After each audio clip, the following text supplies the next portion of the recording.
All right, guys, thank you for opening this video. I'm Don Ford. This is Progressive Insider. This is another one of amazing in our interview series. Today we have with you Deedra Abboud, candidate from Arizona. How are you doing today, Deedra? Excellent. How are you? I am doing great. You know, you might catch me sweating on this video, so if I get a little shiny and I need to wipe myself, it's not the content getting me, it's that the summer has already started in Los Angeles.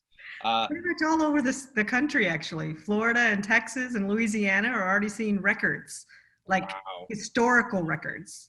You know, before we even get started about campaign stuff, I think we just hit a very big issue that I think is very important to our viewers, and that is the idea that as much as we talk about COVID-19 changing everything, it really hasn't made a lot of changes to long-term climate change solutions, other than the air is cleaner right now, but it's not changing the fact that it's still way too hot. Earlier hot. Yeah, and in Arizona, I mean, who am I? I'm in California, you're in Arizona, that's like way hotter. And you know, the whole everything, I can't even imagine. So you're a real trooper. And thank you again for being here the day before Ramadan. I think that really, you know, we're squeezing her in at the last minute. So we're here today to talk about your campaign. We're here to talk about the stuff you've been writing about PPE distribution and how stuff is going on. We're here to talk about reopenings because I think this is also kind of a problem in your state and neighboring states, because it's kind of like, we've made this joke, this isn't my joke, but this is a joke been going around, that when you have some states have lockdowns and some don't, it's essentially having a peeing section in a pool. Yeah. And so how is it going right now in Arizona, and how is it affecting your race? Well, I mean, everything shut down in March, but they didn't extend anything for the candidates.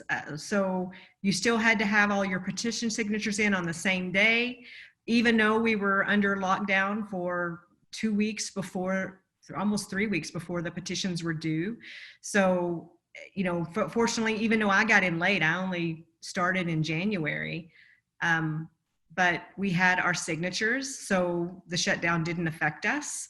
But a lot of candidates were at the last minute trying to mail people petitions so they could sign them in their household, and people mail them back. We had ours on our website, downloadable from January. So that would have been easier for us than most people. I think it has a lot to do with having infrastructure set up, because you had run as a candidate previously. Right.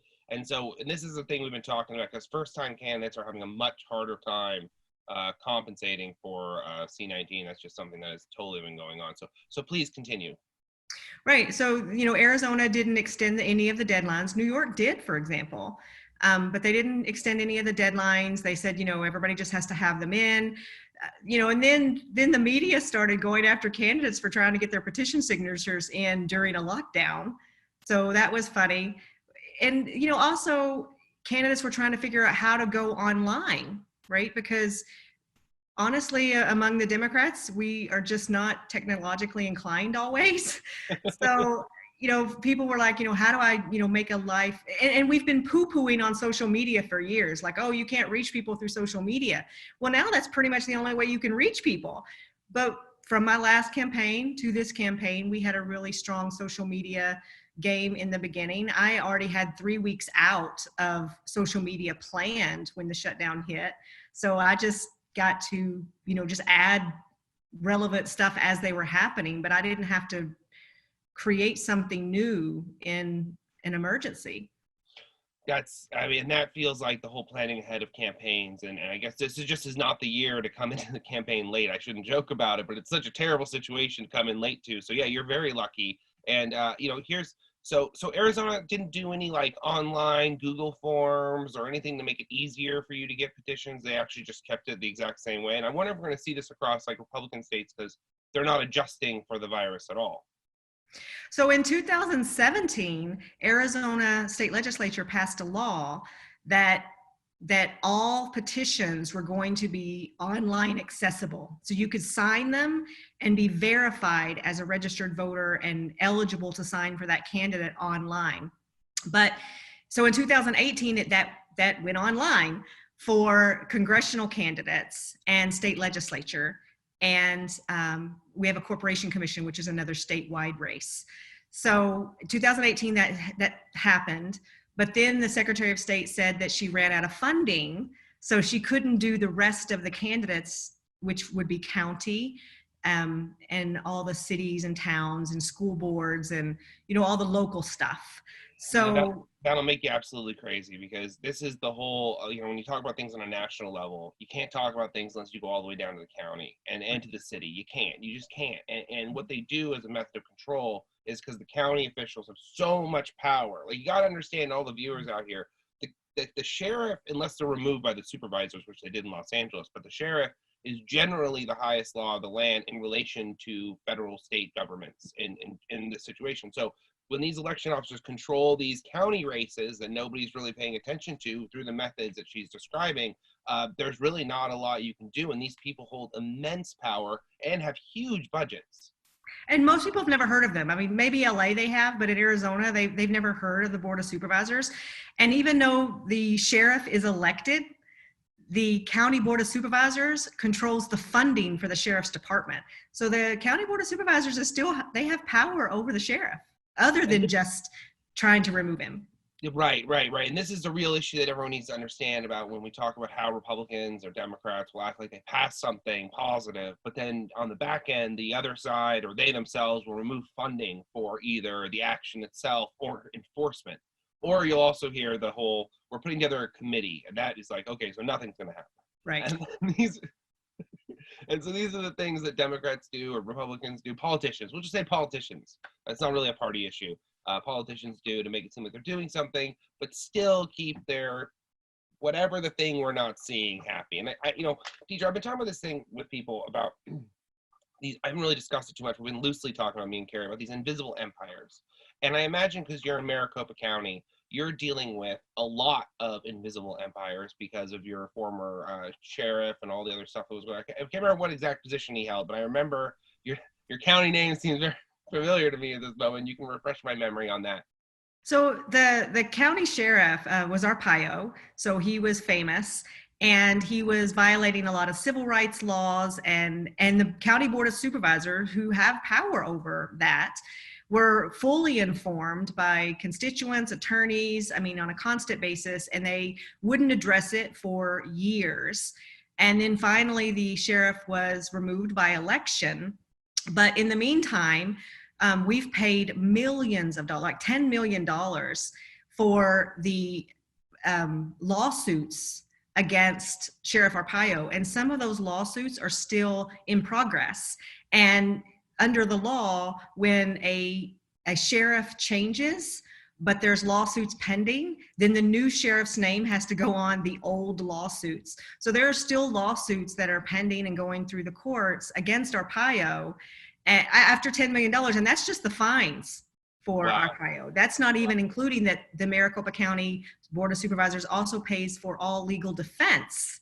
So they're paying for all the attorneys involved in defending the sheriff's actions, even though, again, they knew that they were against the law. This is just a giant money pit. I've seen this in Florida when they did redistricting, and this may be a way about how lawyers get control over the process, because we might have actually just totally stumbled into something very, very interesting to me. In Florida, what they would do is they would, with redistricting, right? Because they do, remember when Florida 10, 15 years ago, they redistricted over and over again. Florida got into deep, deep debt, and they used that debt to control Florida to this day.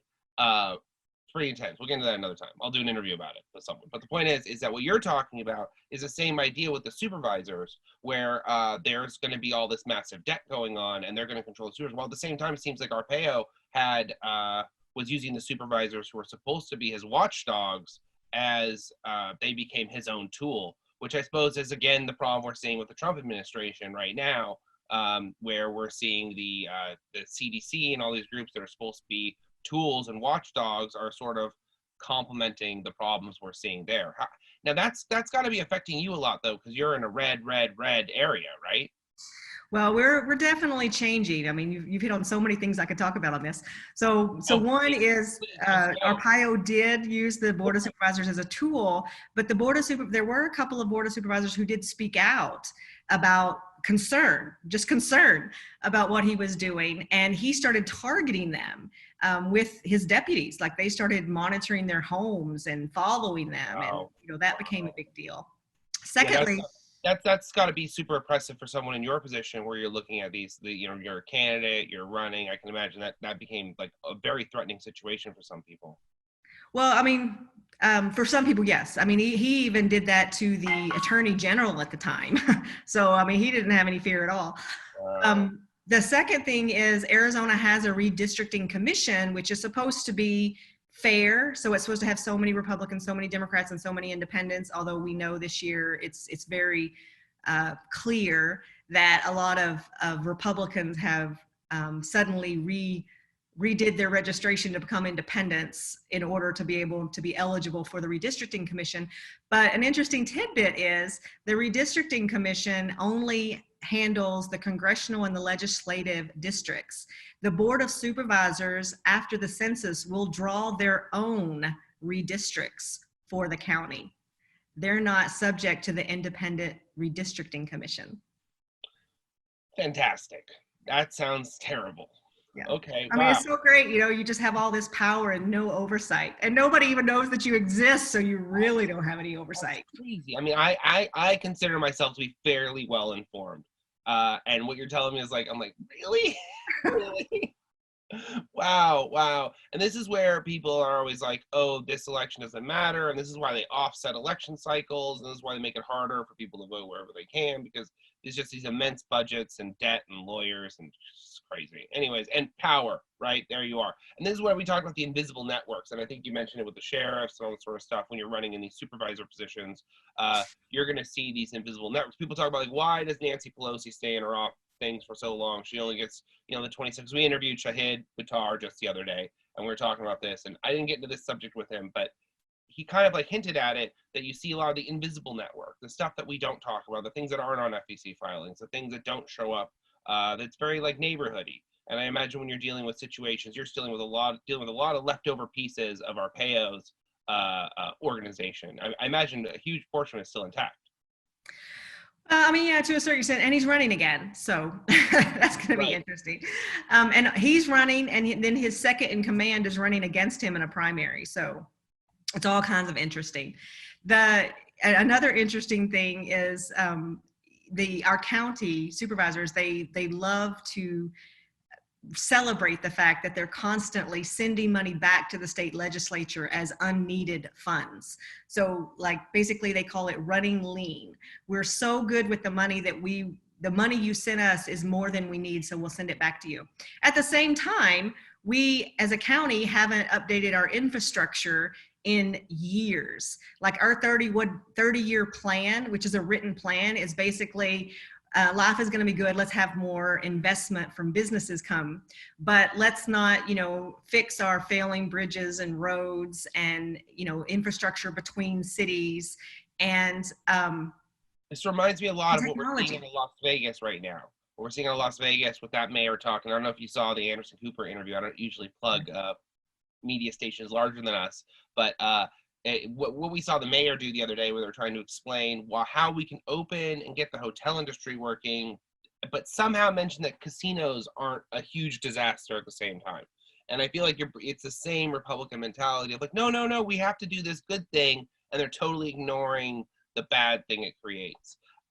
So speaking of which, I want to change subjects a little bit with you, because we could go on about this forever and we can talk about your race, but you cover a lot of very interesting subjects. You were covering the stimulus a lot. That was very helpful. But we were talking a lot about PPE and people reopening their states. And I see you deal with people a lot who are calling COVID idiots, right? Where they're convinced that this isn't real. And it does seem like we have a little bit of a ticking time bomb on our hands. Can you share with me what you're seeing from that like protester, how they're coming at you as a candidate kind of thing? Because you show it all the time. So first of all, I have a hashtag of COVID spread experiment. So that's what I call the rallies.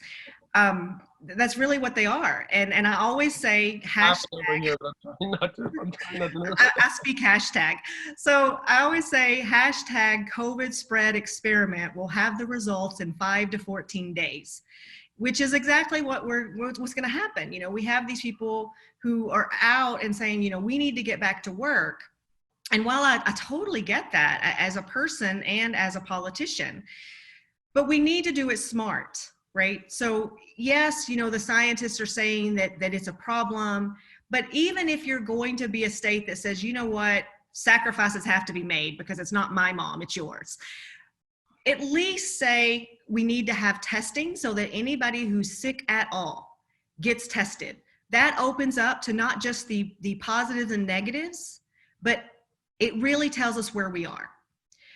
Because we have people who can have the virus and don't show symptoms, and that's a danger. We can't just tell people who are sick or vulnerable to stay home because we don't even know who's vulnerable and we don't even know who's sick. Well, right? That's back to the bigger issue of, and this is, I think, why the Republicans are immediately going to have a problem with what you said there, because they're like, we need to make sure anyone can get treatment. And they're like, well, that's socialism. That's Medicare for all. That's just that you're just trying to talk about treatment yet. I know. This is what they come back with. I know devil doesn't need an advocate, but this is what they come back with. They go, oh, well, this is so close to Medicare for all, and you're just trying to get your platform plank in here. I've actually seen Democrats saying that. I find it really shocking. But we're just talking tests here. We test for diabetes. We test for flu. I mean, this is just testing, and we can't even accomplish that. So the first thing is anybody who's sick should be able to be tested. So that's a problem. You need to have enough tests. And then you need to have a criteria that doesn't say that you have to have traveled to China or have to have been in contact with someone you know is confirmed virus positive, because we don't even know who those people are. Yeah, they're grossly underestimating how this virus spreads and how easily it spreads. So, yes, and they want to. They want to underestimate how this virus spreads. And we need to remember that this is a unique virus. It's not like anything we've ever seen before. We're learning as we go. So you can have precautions in place. Secondly, we can't even get clear direction from any level, consistent direction about what are the proper steps to prevent spread. Even if you're going to open up, okay, then let's at least do the minimum to prevent spread. Yes, washing your hands, but now people have it in their head, well, I'm a clean person, so I'm not going to get the virus and I'm not going to spread the person. Well, it's not about cleanliness. That's a prophylactic, right? You can still get pregnant with a prophylactic, right? So washing your hands, yes. Not touching your face, yes.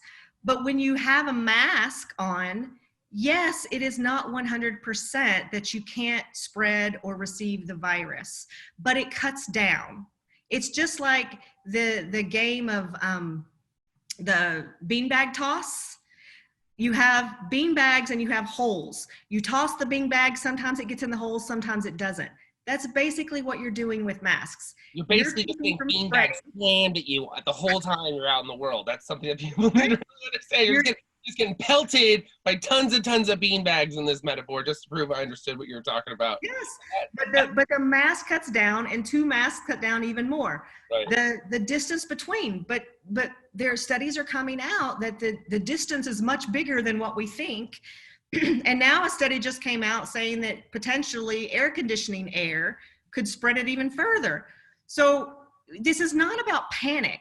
This is simply about precaution, just like wearing a seatbelt in your car. You know, when you're sick, cough in your shoulder. I mean, these are precautions. Yeah, for everyone listening, so we've been doing interviews with Dr. Burdett, who's a virologist, and we can't say what he's working on, but it's really, really important. And we actually have a video coming out today, Deedra, you might appreciate, where he's talking about when the next stage of preventative medication is actually going to come from and how it actually works. It's really cool. But the point is, we're still very far away from that solution. And there's more data coming out showing that this might actually be, like, the similarities to HIV are really stark, even though we've made it very clear you cannot compare them directly. But the big concern is that we don't know is that if you never actually get rid of it. So the big fear that I think the Republicans don't understand is there's a possibility that you could get this virus and it technically only goes to undetectable levels. And there's also 30 versions of it right now. There were 8 versions of it a month ago. There are 30 versions of it now. How many versions do you think there's going to be in 6 months? 500? And several countries are having people retesting positive after they've tested negative up to weeks later. Does that mean they're reinfected, or does that mean that it's reoccurring? We don't know. But if we're going to talk about opening up, and we have to eventually talk about opening up, the only other alternative is if you actually have the government giving people money per month in order to sustain themselves, which the government doesn't want to do, even though they could, Since that's not a possibility, if we're going to open it up, which eventually we absolutely do have to do, then we have to do it in a way that has protections, as much protection as you can. It's nothing's going to be 100%. Even when medicines and vaccines, that's not 100% either, but it's something. So until we get to that something, we need to have the other somethings. Yeah, and this is about mitigation at this point. And I think that if we want to simplify it to like the simplest terms possible, it's that we want to give our doctors and nurses a break. And the thing is that everything's on these 3-week cycles. So I feel really, the thing for me, why I'm uncomfortable with the experiment conversation is that it ultimately means that we're putting these nurses and doctors in harm's way. And that's the only thing that makes me really uncomfortable, that I feel like, even though I acknowledge what you're saying is very, very true, we are dealing with this experiment right now. It's just a matter of, it's a hard thing to deal with. And we're going to have to make sure we're giving them the resources they need to get better and protect themselves. And I am healthy. As far as I know, I don't have any pre-existing conditions. I am under 50, right? So I am supposed to be low on the scale. However, my husband is diabetic. He's over 50 and he's had 3 stents. Last year, he got 3 stents.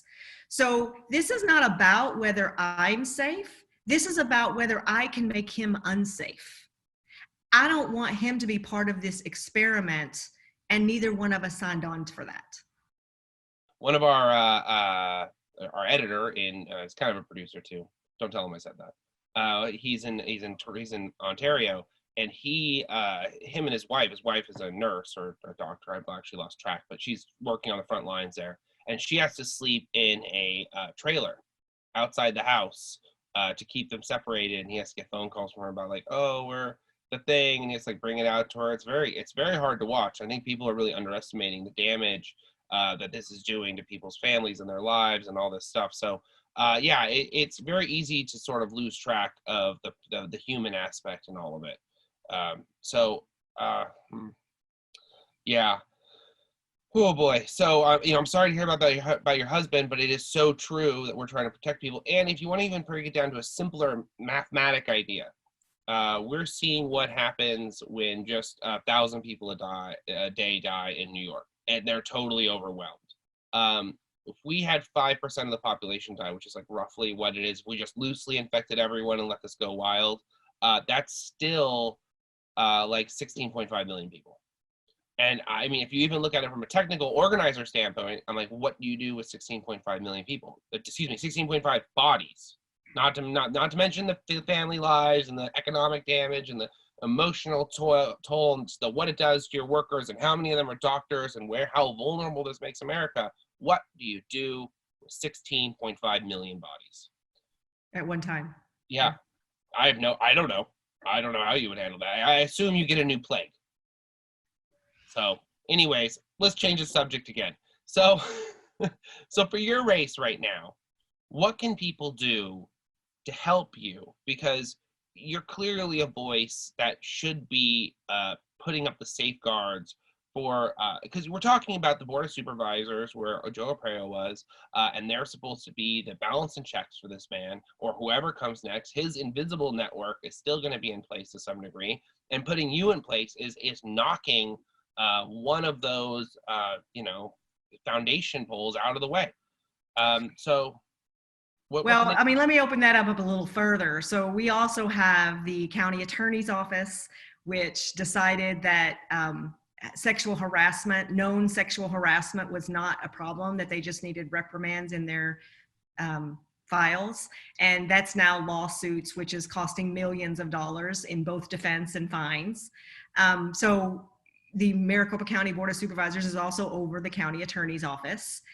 Second, we have the county assessor's office, which is up for grabs this year. And last year, the county assessor got indicted for 61 counts of human trafficking. What?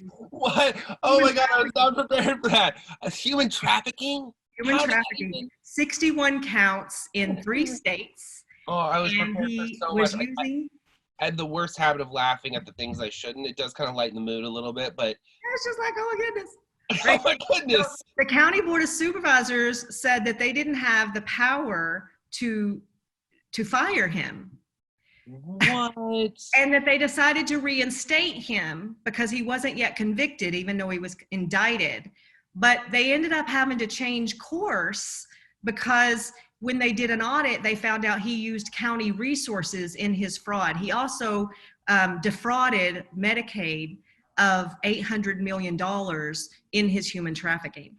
So, Wow. we got I'm some not winners. even upset anymore. I'm just impressed. I'm like, wow. That's like, some people do these like, you're not gonna get busted for a small crime in Arizona, are you? You're really going on. Well, you are on the border, so I guess there's a lot more opportunity. And I assume it had to do with border trafficking, right? Yeah, it actually had to do with he was bringing women from a prostitution ring in another country to the United States to have their babies, and then he owned an adoption agency, and so he was paying these women. Actually, Medicaid was paying these women's medical expenses. He was putting them in housing. They had a baby, then he would adopt out the baby for money and then send the women back to the prostitution rings in other countries. Wow, that's the most horrible story I've ever heard. I think I'm going to write a movie about that because that is horrifying and terrible, and people would watch that, which is what's wrong with America. Then we have the county recorder's No, office. no, no, no, So no. the Let's just county stop recorder's going. office is There's more. awesome. No, Okay, the there's county more. Go ahead. recorder's I'm office ready. is awesome. We had a Republican county attorney for like 28 years, and in 2016 a Democrat won, and he has revolutionized the office, and it is so much more organized and positive, and it's so awesome. But the county board of supervisors is over it financially, so they like to cut the budget, and they're not real happy with mail-in ballots, which our county recorder is a big advocate of. Well, we're gonna have to go mail in for November. I mean, that's something that just 75% of Arizona already votes by mail-in ballot, and we have several city elections that are 100% mail-in ballot only. So we're fertile. Win those races. Right? We're fertile. But the county board of supervisors and the state legislature, both of which are majority Republican, do not believe that we should go to full mail-in ballot, and neither does the governor. So they're actually fighting to not have us be mail-in ballot for November or August. So the county attorney is getting creative, and he's contacting all of the people who were registered voters but not mail-in, and basically asking them to sign up for mail-in. He's essentially phone banking everyone who's not mail-in already. Right. So those are the offices that the board of supervisors is over financially. So for me, I have my private social media, my personal social media, which is completely public, by the way. So people don't have to be friends in order to follow me and see all the things I say. And I'm like totally transparent. This is me. And I talk about so many different topics. And then I have the campaign social media, obviously, which is also public. All the campaign is Deedra for Boss across the board, even my website. And what I've done on my campaign social media is I've created news you can use. I've created for your information. I have the Deedra dialogues. Now I have the Candid COVID, which is basically conversations around the COVID. And these are conversations I actually have with people. So I try to make it interesting and fun and informative, and also stuff that you can use. So how people can help me, obviously, is donate. I have my address online. You can help the Postal Service by sending it in the mail if you want to, and buying that stamp. I have Act Blue, so you can donate with credit cards. And really the biggest thing that people can help outside of that is sharing. I have a hashtag, sharing is caring. Everybody is 6 degrees of separation from somebody who lives in my district.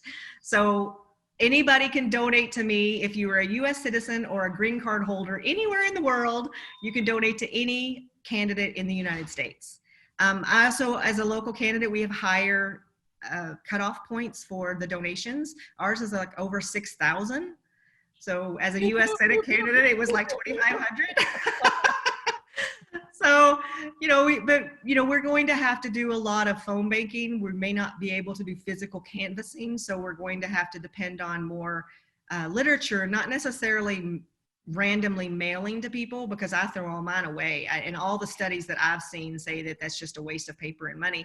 But actually, sending it to more people. It's totally different from district to district. Yeah. It's totally different. In some states, you can't trust who you're mailing to because, like in Florida, for example, Democrats register as Republicans in order to vote in the Republican primary because they feel like they have more vote. That happens a lot. Arizona, huge.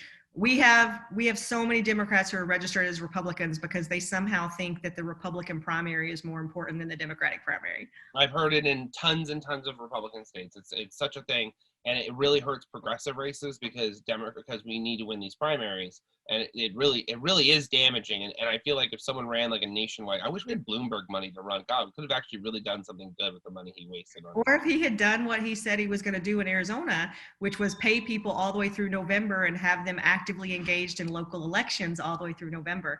On one hand, it shouldn't have brought him up. On the other hand, we really do need to talk about that more. Not right now, though. But that is a big issue. That it did happen and it's totally wrong. Did you hear he also back charged everyone for their computers and phones? No, didn't hear that. Yeah, he deducted it from their final check. Man, well, and also know that Arizona demographics are changing. So the last time someone ran in my race, the last time a Democrat ran in my race was 8 years ago. 8 years ago, we were an entirely different state. We were an entirely different district. Democrats were way less organized in areas. Democrats had the idea in Arizona that if we didn't have a 75% chance of winning a race, we didn't want to run a Democrat and waste our resources. So we didn't even try. So 8 years ago, the Republicans are taking over the leadership decisions for Democrats. It's another thing I've seen in multiple states. So 8 years ago was the first time a Democrat ran, and the last time a Democrat ran in this race. And he just got his name on the ballot. He didn't run at all. And he still got 45% of the vote. And that was 8 years ago when we weren't even organized. Wow. Yeah, and as we talk about demographic shifting, there's a real statement to make about you don't need the demographic to actually shift a lot. I mean, some places it's like 26 to, the opposite, that 74, it's not even close. But in some places, it's actually closer than people realize. And a lot of it, Democrats are psychologically beaten before they even enter the polls, where they're like, well, that's why they register as Republicans. I feel like they have more choice in it. And so that's why we're always surprised by these results in these particular states. We're like, wow, it's much closer than I realized. But it's impossible to target them. It's impossible to reach out to them. So you need like some big, maybe, I don't know, historical event to change people's minds. So whenever but even that, we actually had that in Arizona when Sinema won. That was the first time a Democrat won in a long time for U.S. Senate. But more specifically on the details, in 2018 when Sinema won, she lost my district. Okay, McSally won my district, and the Republican governor won my district. However, Sinema only lost my district by 10 points. Wow. Now, do you think that the COVID situation is enough to move that bar? And of course, your amazing personality. Let's not leave that out of this because you are really something else. Thank you so much for being here today, by the way, one more time. But do you think that this is going to move the bar enough? Do you think, and I know outreach is important and all this stuff, but you need people to change their minds about what they want out of the world. I think that it's going to make a big difference. And I think it's going to make a big difference locally, especially for the Maricopa County Board of Supervisors race, because we have 4 Democrats out of 5 districts running. And we only have 1 Democrat on the board right now. And we've never had 4 Democrats running, much less 5, in this race. And all of these Democrats are very committed and working really hard. One of the things that I have an advantage is because I did run for U.S. Senate, so I have a lot of name recognition, whereas no one in my district has ever heard of my opponent, and he's been there 8 years. Wow, yeah. So I think people are going to look at it and say, even if they're, some people will vote Republican, some people will vote Democratic. We have a whole bunch of independents in my district. In fact, almost as much independents as Republicans. But I think people might be looking at it too and saying, how is it that I've never heard of you and you're the incumbent? Yeah, we were talking about that on another show about people, being the top vote, just the top name on an election is enough sometimes to be the winner. People don't even look at the names; they just check. And so this is again the craziness of state and county elections, where people don't even know They don't even know what's going on, and they don't understand what the role is because we got rid of civics a long time ago. I mean, Yeah. that's Well, we do have an advantage in Arizona. They don't put the incumbent as first.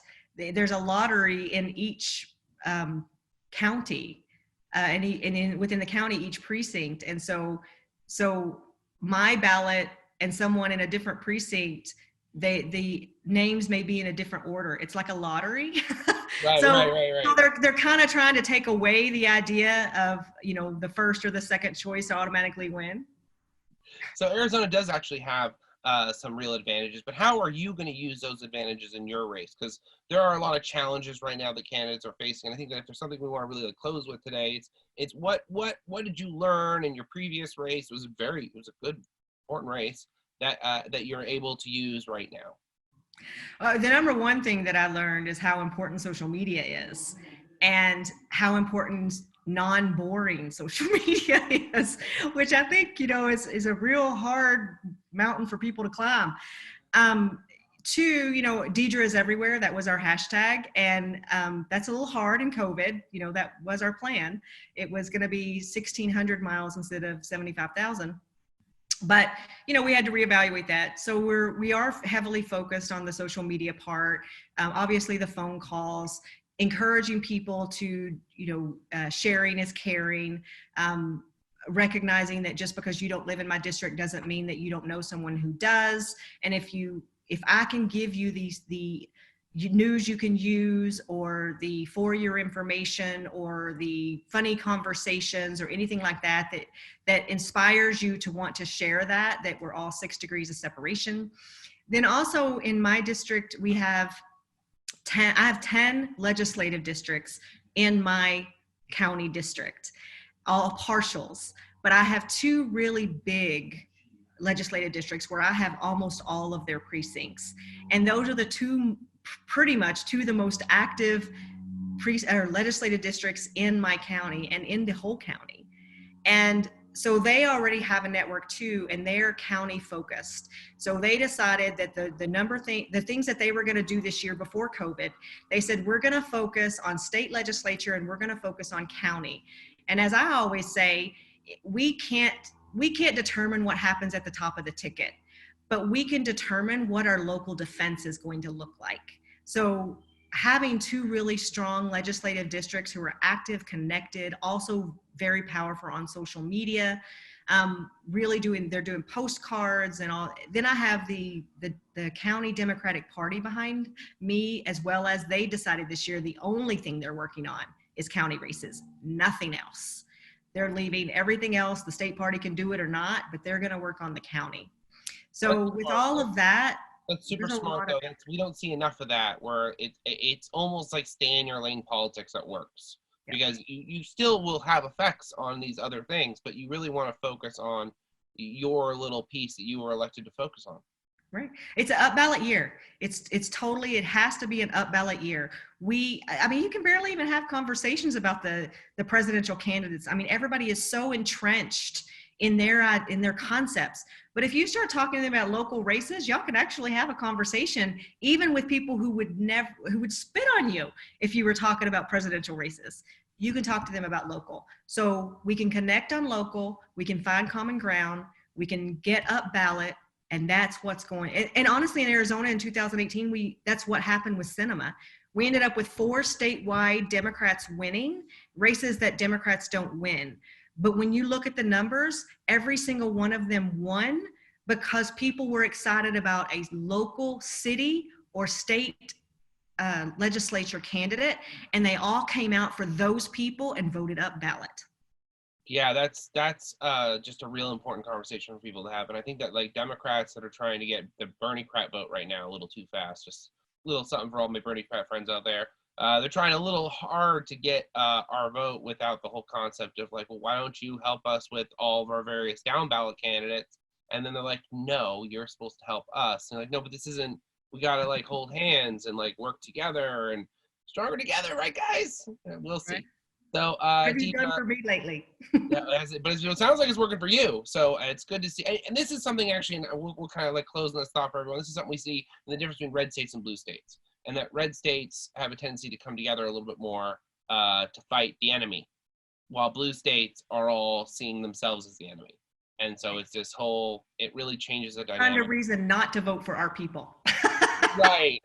And I want to point out one other thing is one of the things that I did in the U.S. Senate campaign, and I continue to do it now, is I support other candidates. So anyone who watches by social media sees me. I am constantly posting on the other county candidates with their own post. Every time I post on my race, I post all 4 of us that are running for the same seats in different districts for this county. Whoa. Are you proposing democratic socialism for social media too? I don't know what that has to do with socialism. What that has to do is we are in this together. That's what I'm talking about. You're acting promoting, like we're independents. You're promoting something that we talk about a lot. This is the idea of us coming together and promoting each other, and not because like the capitalism is the idea it's my profit over your profit, but the democratic socialism idea that we talk about is a lot about maybe you. I'm saying this, not Deedra, for the record. I don't know if she'll get her in trouble. We may have to cut it out for her. But the point is that we're talking about putting people first, and on social media is actually the most direct place that you see people's perspective, their conscience on people over profit or profit over people, based on if they want to share their social media or not. And if you're willing to share your social media, you're putting people first. And if you're not willing to put your social media, you're probably putting profit first. And that is ultimately right, me. And the way that works out, for example, in my race, or meme, as we also call it. Yeah.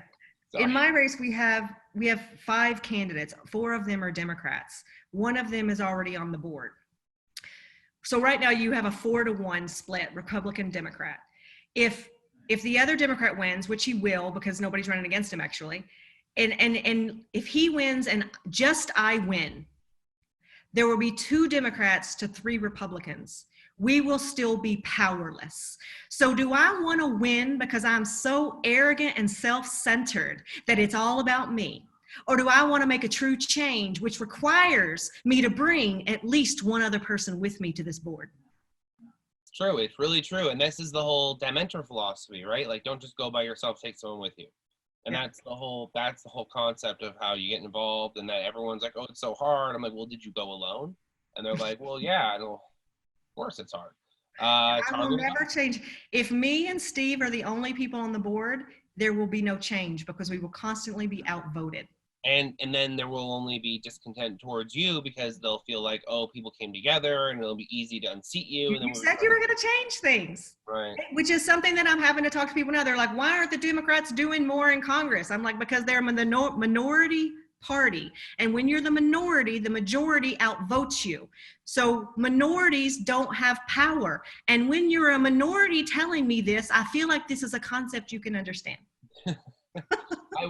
I would hope so. You know, Deedra, on that note, I think we're going to get out of here. You've made a lot of really great points. I think that there's a lot to really think about. I think that we might even end up not just promoting your page, but putting up a couple of, pick 2 of the other supervisors, and we'll throw them up there with you. Because I think the idea that you're putting forward is it's not just about you, it's about this whole team of people that have to get in, because it is a majority body and it is a popularity contest. It's like popularity contest within popularity contest. Mm-hmm. And we can't, if we call it anything but that, other than maybe a team sport, because you're into like team sport politics at this point, which is, I think, isn't that what a party is supposed to be in the first place? Aren't we supposed to be? They're supposed to be a support network, you know?